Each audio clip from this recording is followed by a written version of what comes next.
Welcome to my channel Sound English Academy. Today's class, the be going to এই যে আমরা be going to মানে future tense আমরা use জানি, কিন্তু মডার্ন গ্রামারিয়ানস বলছে in English there is no more importance of future tense. এই future টেন্সে ইংলিশে তেমন গুরুত্ব নেই, মডার্ন গ্রামারিয়ানসের মতে বলছে যে তেমন গুরুত্ব নেই। এই ফিউচার টেন্সটা আমরা কিভাবে এক্সপ্রেস করতে পারি? আমরা ফিউচার টেন্স হয়তো যদি নাও জানি, কিন্তু এমন কিছু ফরম্যাট জানলে পরে বা একটা ফরম্যাট আছে বা দুই একটা ফরম্যাট আছে যেগুলো জানলে পরে তোমরা future tense any future tense you can express, তোমরা সেটা এক্সপ্রেস করতে পারবে। তো আজকে আমি তোমাদের বি গোয়িং টু এই ফিউচার টেন্সের একটা ফরম্যাট, আমরা যে কোনো সেন্টেন্স ফিউচার টেন্সে এক্সপ্রেস করতে পারি এই ধরনের একটা ফরম্যাট আমি আজকে শেখাতে যাচ্ছি।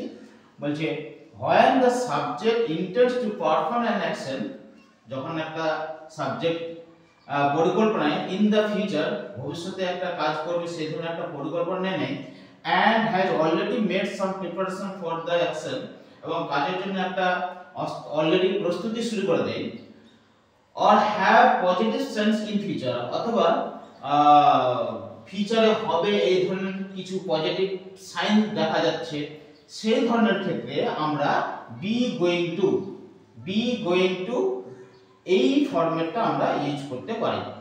কিভাবে বি গোয়িং টু ফরম্যাটটা ইউজ করব? বি গোয়িং টু এর পরে তারপর কি হবে? ভার্বের ফার্স্ট ফর্ম হয়। চলো, যেমন আমি পুরাতন বাড়িটি বিক্রি করব, তাহলে কি হবে? এটা ভবিষ্যৎ টেন্স, আজ করব ভবিষ্যৎ বোঝাচ্ছে, কিন্তু এটা আমরা কিভাবে করব? যেমন তাহলে আমি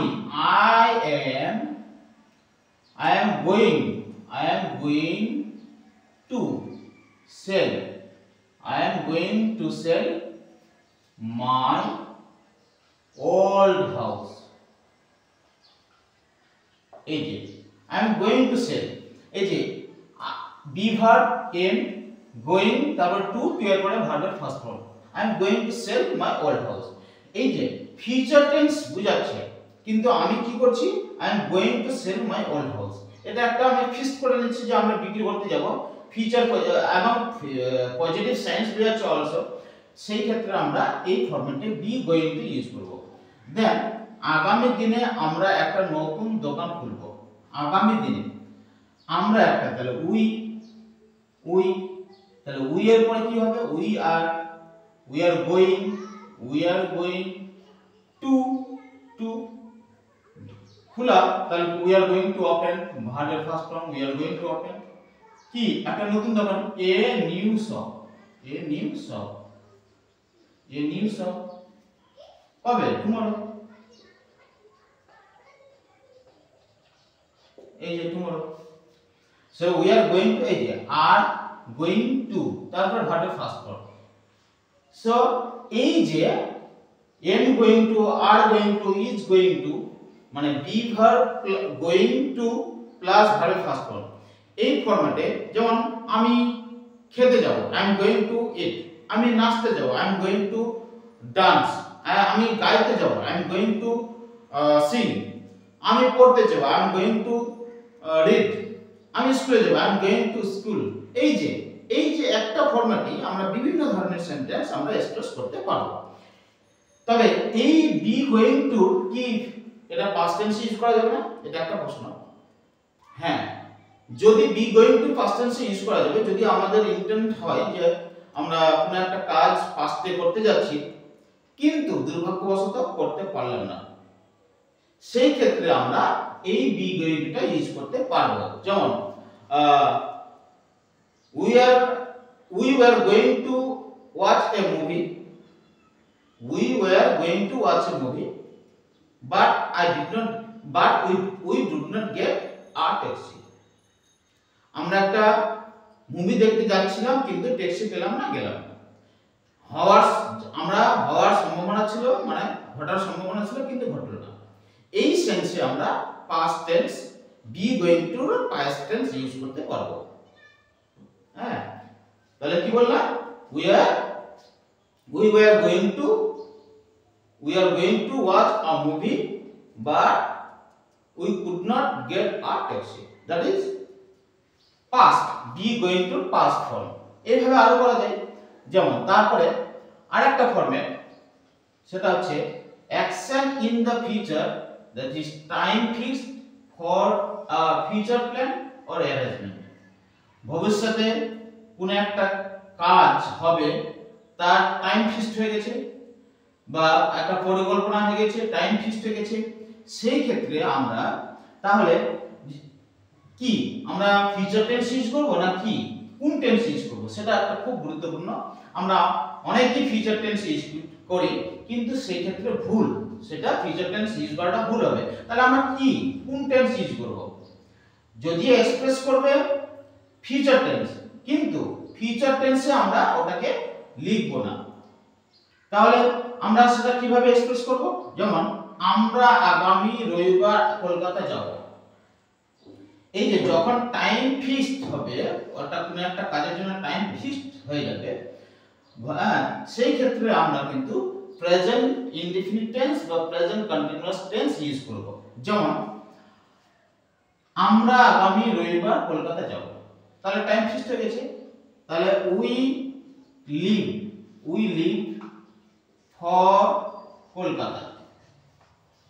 ফর কলকাতা, আগামী রবিবার, next Sunday,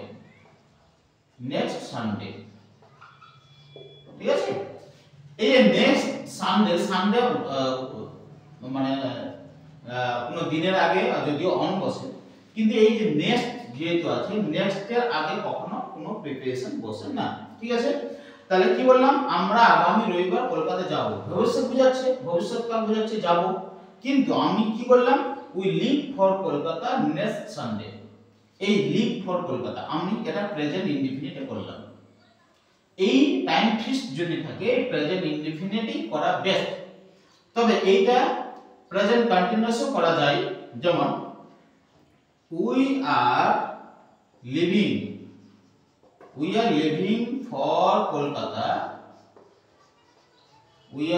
for Kolkata next Sunday. এই নেক্সট সানডে, এই যে we are living present continuous tense, present continuous ফর্মে আমরা এটা করলাম, we are living for Kolkata next Sunday. এটাই, এই দুটো ফরম্যাটই হচ্ছে বেস্ট। এটা ফিউচার টেন্সে এক্সপ্রেস করা এটা ভুল হবে। তো এই যে উই আর লিভিং, আর এখানে বললাম উই লিভ, এখানে করলাম উই আর লিভিং, তাহলে একটা প্রশ্ন হচ্ছে যে আমরা কোনটা করব বা কোনটা বেটার, বা what is the difference between we live and we are living. এই যে উই লিভ, এটা হচ্ছে, এটা না হওয়ার, দেয়ার ইজ নো সিওরিটি, মানে না হওয়ার সম্ভাবনা আছে, চান্স না ঘটার চান্স আছে এখানে, আমরা যেতেও পারি নাও যেতে পারি, না ঘটার চান্স এখানে আছে এই প্রেজেন্ট ইনডিফিনিট টেন্সে। আর কিন্তু প্রেজেন্ট কন্টিনিউয়াস টেন্সে না হওয়ার চান্সটা নেই, মানে সিওরিটিটা বেশি, শিওর যে আমরা কলকাতায় যাচ্ছি। তখন আমরা যখন শিওর যে কলকাতায় যাচ্ছি, তখন we are living for Kolkata, এই ফরম্যাটে ইউজ করাটা বেটার হবে, ঠিক আছে। দেন তাহলে এটা আমাদের ডিফারেন্সটা খুবই গুরুত্বপূর্ণ ছিল। যদি এই ধরনের সেন্টেন্স, আরো বিভিন্ন ধরনের সেন্টেন্স হয়, যে তারপরে কিন্তু আমরা প্রেজেন্টে করব না ফিউচারে করব, কিন্তু দুটোই প্রেজেন্ট অথবা প্রেজেন্ট কন্টিনিউয়াস। যদি টাইম ফিক্সড থাকে for future plan or arrangement, তাহলে আমরা কখনো ফিউচার টেন্সে সেটা করব না, কি করব, প্রেজেন্ট ইনডেফিনিট টেন্সে করব, নতুবা প্রেজেন্ট কন্টিনিউয়াস টেন্সে করব, ঠিক আছে। তারপরে আবার দেখি আরেকটা, when the action is certain to happen in the future, কোন একটা কাজ নিশ্চিতভাবে ভবিষ্যৎকালে ঘটবে, এই ধরনের পজিটিভ সাইন যদি দেখায়, তাহলে আমরা সেটাও ফিউচার, মানে যদি ফিউচার টেন্স এক্সপ্রেস করবে, কিন্তু আমরা সেটা কিভাবে করব, ফিউচার টেন্সে করব না। কিভাবে করব, যেমন তাড়াতাড়ি চলো বৃষ্টি হতে পারে, হতে যাবে, এই তাড়াতাড়ি চলো, তাড়াতাড়ি যাও, hurry up, hurry up. It is going to rain. এই যে be going to ফর্মুলা আমরা ইউজ করে করছি। it is going to rain, বৃষ্টি হতে যাবে। it is going to rain, hurry up, it is going to rain। তারপরে আরো যেমন দেখো রোগীটির অবস্থা খারাপ হচ্ছে, এই যে আস্তে আস্তে রোগীটির অবস্থা আরো খারাপের দিকে যাচ্ছে। তাহলে দেখো যেমন লুক, লুক, দেখো the patient is going to sing, S-I-N-G, is going to sing। এই যে দেখো is going to sing, এখানে হলো is going to sing। যে কোনো একটা কাজ সার্টেন অ্যাকশন যেটা হতে যাবে, ঘটতে যাবে, সেই ধরনের সেন্সে আমরা কিন্তু এই be going to ফর্মুলাটা ইউজ করব। ওকে, ভেরি ইম্পর্টেন্ট। হ্যাঁ, তারপরে দেখো আগে পিছে না ভেবে তাৎক্ষণিক সিদ্ধান্ত বোঝাতে সিম্পল ফিউচার টেন্স হয়। এই মানে ইনস্ট্যান্ট কাজটা ঘটাতে হবে বা করতে হবে, তখন সেই ক্ষেত্রে আমরা সিম্পল ফিউচার টেন্সটা ইউজ করব। সেই ক্ষেত্রে হ্যাঁ, কারণ বি গোয়িং টু, এই বি গোয়িং টুটা এক্সপ্রেস করে ওটা হচ্ছে অ্যাকচুয়ালি নিয়ার ফিউচারের ক্ষেত্রে আমরা বি গোয়িং টুটা ইউজ করি, আর রিমোট ফিউচারের ক্ষেত্রে উইল ইউজ করি, উইল। ঠিক আছে, তবে এই ধরনের যেমন তাৎক্ষণিক সিদ্ধান্ত নিতে গিয়ে বা সেটা সিম্পল ফিউচার টেন্স হয়, যেমন আমি তাকে এখনই হাসপাতালে দেখব। তাহলে এই যে আমি তাকে এখনই হাসপাতালে দেখব, এই ধরনের সেন্টেন্সটা কিভাবে হবে, যেমন I will see him hospital, I see him hospital at once,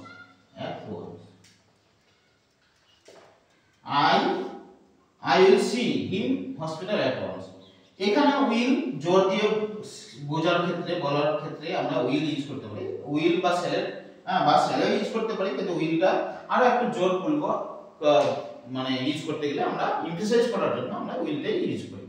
so এই যে তাহলে কি হলো, I will see him hospital at once, তাহলে এখনই আমি তাকে হসপিটালে দেখব। যে এই ধরনের বাক্যতে আমরা উইল বা সেল ইউজ করাটাই বেটার হবে, ফিউচার টেন্সটা ইউজ করাটা বেটার হবে। তাহলে আজকে আমরা কি শিখলাম, বি গোয়িং টু মানে ফিউচার টেন্সকে এক্সপ্রেস করার জন্য একটা formula, that is B going to. এই বি গোয়িং টু দিয়েই আমরা কিন্তু ফিউচার টেন্সকে এক্সপ্রেস করতে পারবো, সেটাই আজকে শিখলাম।